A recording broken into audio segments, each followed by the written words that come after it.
Alkisah, maka tersebutlah perkataan peri baik paras anak bendahara Seri Maharaja yang bernama Tun Fatimah itu.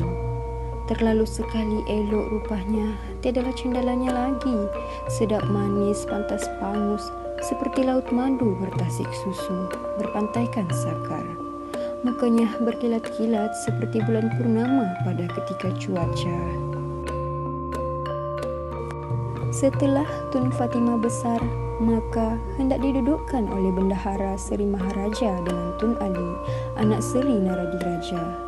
Maka tatkala menghantar siri, raja baru dipersilahkan oleh bendahara Seri Maharaja. Akan raja itu ayah saudara pada Sultan Mahmud Shah, saudara Sultan Alauddin Shah yang tua sekali. Maka oleh bendahara Seri Maharaja Tun Fatimah ditunjukkan pada raja baru. Setelah raja baru melihat rupa Tun Fatimah, maka terlalulah hairan baginda memandang parasnya. Maka kata raja baru pada bendahara Seri Maharaja, "Yang dipertuan, adakah sudah melihat ananda ini?" Maka sahut bendahara Seri Maharaja, "Belum dulu yang dipertuan melihat." Maka kata raja baru, "Akan ananda ini terlalu sekali baik parasnya. Pada hati beta, tidak patut ia diberi suami sama orang keluaran ini. Jikalau bendahara mendengar kata beta, orang tua ini, janganlah ananda diberi bersuami dahulu. Baik juga ditunjukkan kepada yang dipertuan, kerana sekarang negeri Melaka ini tiada beraja perempuan." Maka sahut bendahara Seri Maharaja, "Tuanku, akan pati ini orang jahat, patut sama orang jahat juga." Maka kata raja baru, "Baiklah, yang mana kesukaan bendahara itulah kerjakan, kerana beta orang tua sekadar mengingatkan bendahara juga." Setelah itu, maka bendahara Seri Maharaja pun berjaga-jagalah akan mengawinkan anaknya Tun Fatimah dengan Tun Ali, anak Seri Naradiraja.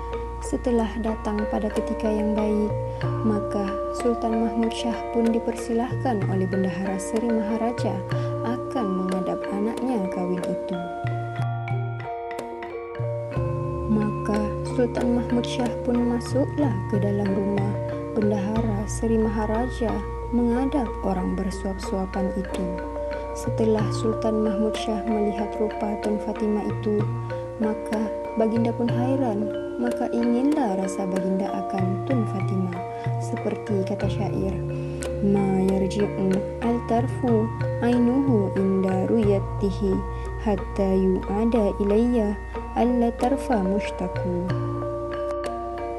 Yakni tiada akan berkelip kelopak mata tatkala melihat dia, hingga berkelip kepadanya kelopak mata, makin bertambah dendam juga adanya.